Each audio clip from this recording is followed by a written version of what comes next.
டிஜேபி Bhaskar, law person and social reformer, Erode வழங்கும் மிகச்சிறந்த நல்ல பயனுள்ள கருத்துக்கள் இப்போது உங்களோடு பகிரப்படுகிறது. இந்த தமிழகம் வளர்ச்சி பெற்றுள்ளதா? இந்த தமிழகம் வாழ்வகமாக உள்ளதா இல்லை தாழ்வகமாக உள்ளதா என்று நான் பொதுமக்களிடம் கேள்வி கேட்டபோது பொதுமக்கள் சொன்னார்கள், தமிழகத்தில் எந்த வளர்ச்சியும் இல்லை, தமிழகத்தில் எந்த வளர்ச்சியும் இல்லை, தமிழக மக்களின் வாழ்வில் எந்த முன்னேற்றமும் இல்லை. இப்போது தமிழகத்திலே எங்கு பார்த்தாலும் தெருநாய்கள், வெறிநாய்கள், சொறி நாய்களின் ஆதிக்கம் அதிகமாக உள்ளது. ஒரு குழந்தை ரோட்டிலே நடமாட முடியவில்லை.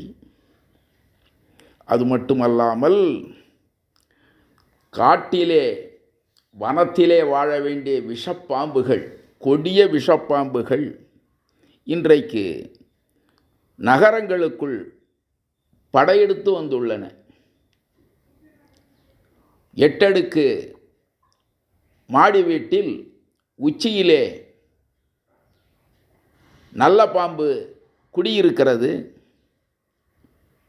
அது மட்டுமல்லாமல் கரடிகள் ஊருக்குள்ளே புகுந்து மக்களின் உணவு பண்டங்களை கொள்ளையிடுகின்றன. காட்டுப்பன்றிகள் நடமாட்டம் தமிழகம் முழுவதும் பரவலாக உள்ளது. யானை கூட்டங்கள் மனிதர்களுக்கு எதிரி.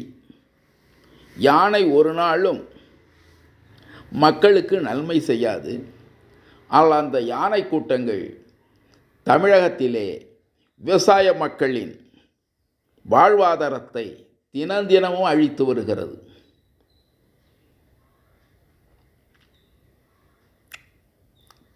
சிறுத்தைகள் மற்றும் பல வனவிலங்குகள் மக்களின் வாழ்வாதாரத்தை தினமும் அழித்து வருகிறது.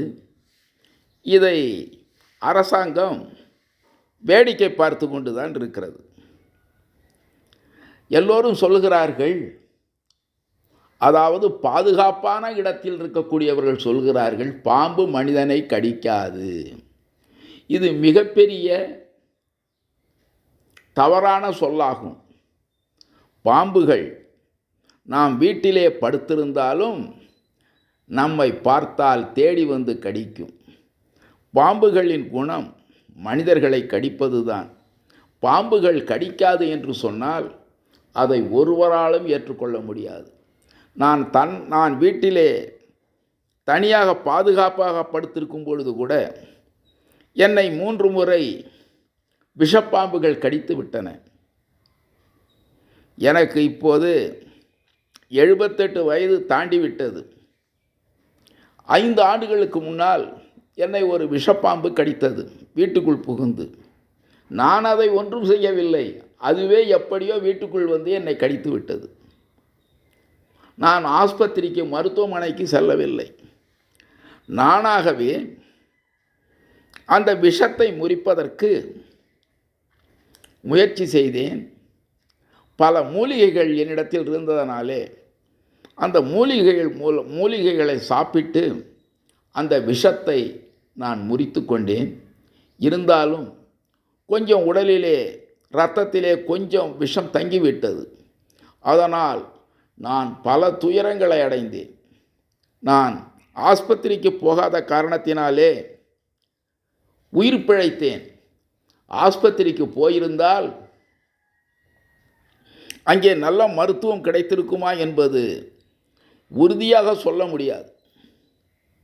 பணம் படைத்தவர்களுக்கு மருத்துவமனையிலே நல்ல சிகிச்சை செய்கிறார்கள். ஆனால் ஏழைகளுக்கு பாம்பு கடித்தால் சரியான முறையிலே வைத்தியம் செய்வதில்லை என்பதுதான் பொதுமக்களின் கருத்து. குறிப்பாக ஈரோட்டிலே ஒரு மனிதனை, ஒரு ஆணையோ அல்லது பெண்ணையோ அல்லது குழந்தையையோ விஷப்பாம்பு கடித்து விட்டால் அதற்கு எவ்வளவு கட்டணம் தெரியுமா? தனியார் மருத்துவமனையிலே 25 லட்சம் ரூபாய் வசூல் செய்கிறார்கள். அந்த ஊசி மருந்தின் விலை எவ்வளவு தெரியுமா? வெறும் 500 ரூபாய். 500 ரூபாய் உள்ள ஒரு ஊசியை போட்டுவிட்டு தனியார் மருத்துவமனையிலே 25 லட்சம் 30 லட்சம் கூட வாங்குகிறார்கள். இவ்வளவு பணத்தையும் ஏழைகளால் எப்படி கொடுக்க முடியும்? எல்லோரும் சிந்தித்து பார்க்க வேண்டும். இந்த நாட்டிலே இருக்கின்ற அறிவாளிகளை சிந்தித்து பார்க்க வேண்டும். பாம்பு கடிக்காது என்று சொல்கிறார்களே, அவர்களெல்லாம் சிந்தித்து பார்க்க வேண்டும். பாம்பு நம் வீட்டிற்குள் புகுந்து நம்மை கடிக்கும் பொழுது இந்த அதிகாரிகள் என்ன சொல்வார்கள்? வன ஆர்வலர்கள் என்ன சொல்வார்கள்? உயிரின ஆர்வலர்கள் என்ன சொல்வார்கள்? பாம்பு கடிக்காது. இதெல்லாம் பொய்யான வார்த்தைகள் தான். பாம்பு நிச்சயமாக கடிக்கும். யானை மனிதனின் விரோதிதான். யானையால் மக்களுக்கு நன்மை இல்லை. சிறுத்தைகளும் மனிதனுக்கு எதிரிதான். ஆனால் இவற்றை யார் வளர்க்கிறார்கள்? இவற்றை யார் பாதுகாக்கிறார்கள்? அரசாங்கம்தான் பாதுகாக்கிறது. இதற்கு அரசாங்கம் நல்ல தீர்வு காணுமா? குறிப்பாக தெருநாய்களை அரசாங்கம் கட்டுப்படுத்துமா? கட்டுப்படுத்துதா? அப்படி கட்டுப்படுத்தினால் அதை நாம் பாராட்டுவோம். அடுத்தபடியாக இந்த நாட்டிலே நேர்மையான அரசியல்வாதிகள் யாரும் கிடையாது. லஞ்சம் வாங்காத அரசியல்வாதிகள் ஒருவரும் இல்லை.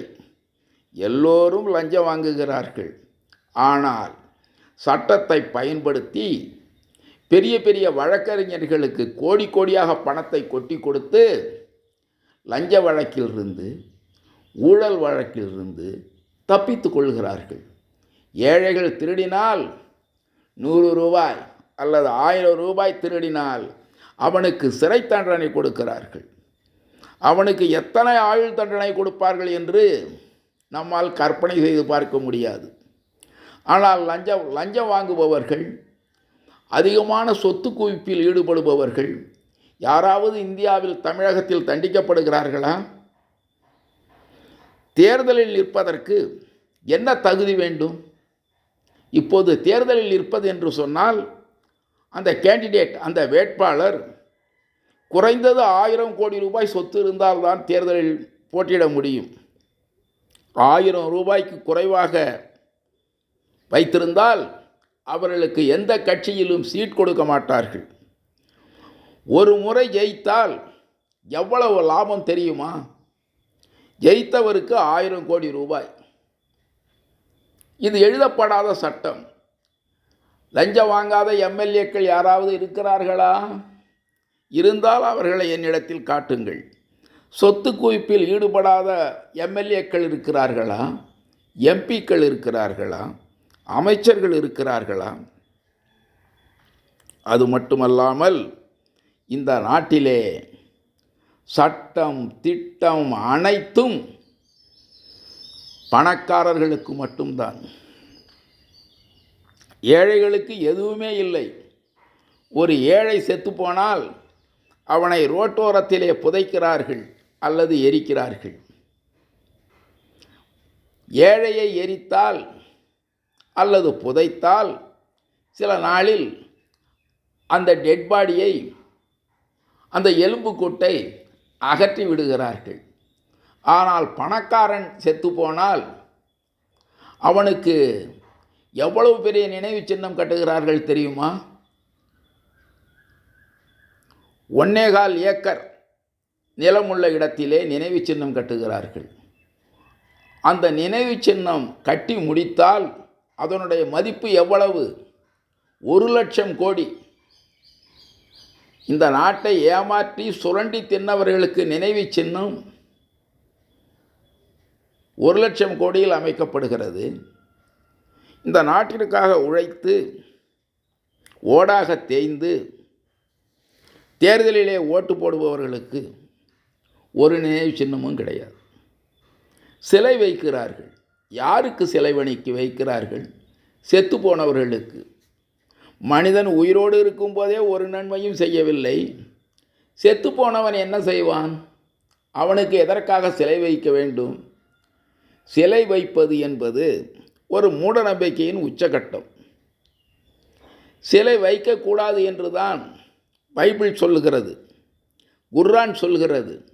இந்த நாட்டிலே யாரும் பைபிள் படிக்கவில்லையா? யாரும் குர்ஆன் படிக்கவில்லையா?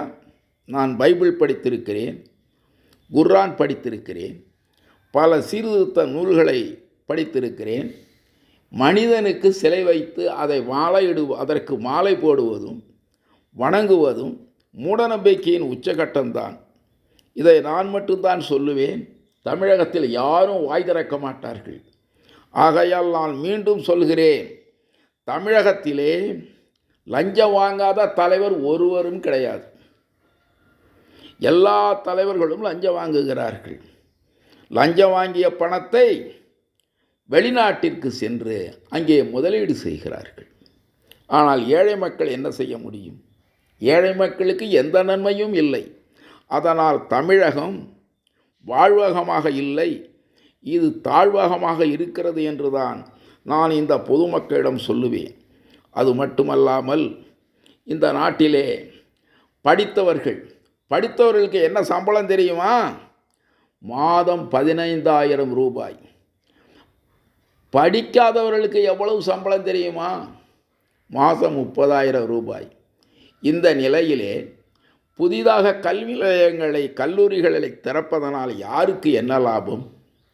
யாராவது ஒரு தலைவர் தமிழகத்தில் உள்ள அத்தனை பேருக்கும் நான் வேலைவாய்ப்பு தருவேன் என்று யாராவது சொல்கிறாரா? யாரும் இல்லை. யாராவது ஒரு தலைவர் இந்த தமிழகத்திலே படித்த இளைஞர்களுக்கு வேலை தருவேன் என்று சொன்னால் அவர்தான் உண்மையான ஜனநாயகவாதியாக இருக்க முடியும். நான் படித்தவர்களுக்கு வேலை வாய்ப்பு தரமாட்டேன், நீங்களாக வேலையை தேடிக்கொள்ளுங்கள், இப்படித்தான் சொல்கிறார்கள். இது எப்படி நியாயமாக இருக்கும்? இந்த நாட்டிலே ஏராளமான குற்றங்கள் நிகழ்கின்றன. இந்த குற்றங்களுக்கு யார் காரணம்? எல்லாம் மதுதான். மதுவை ஒழித்தால் இவ்வளவு குற்றங்களும் நிகழாது. மது இருக்கும்போது தான் குற்றங்கள் அதிகமாக இருக்கும். இதை அரசு புரிந்து கொள்ள வேண்டும். மக்களுக்கு எல்லாம் தெரியும். ஆனால் மக்கள் என்ன செய்வார்கள்? பாவம், எதிர்த்து பேசுவதற்கு வாயில்லை. வெள்ளைக்கார ஆட்சியிலே மதுவை கொடுத்துதான் மக்களை அடிமைகளாக வைத்திருந்தார்கள். இப்போதும் அதுதான். இந்த நாட்டிலே ஒழிக்கப்பட வேண்டியது ஜாதி மதம் இரண்டும் ஒழிக்கப்பட வேண்டும். கடவுளின் பெயரால் நடைபெறுகின்ற அத்தனை குற்றங்களும் தடுக்கப்பட வேண்டும். அப்படி செய்தால்தான் தமிழகம் வாழ்வகமாக இருக்கும். இல்லை என்றால் தமிழகம் தொடர்ந்து தாழ்வகமாகவே இருக்கும். இன்றைக்கும் தமிழகம் தாழ்ந்து கிடப்பதனால் இதை தமிழகம் என்று சொல்வதை விட தாழ்வகம் என்றே சொல்லலாம். இப்படிக்கு TJP Bhaskar, law person and social reformer, Erode.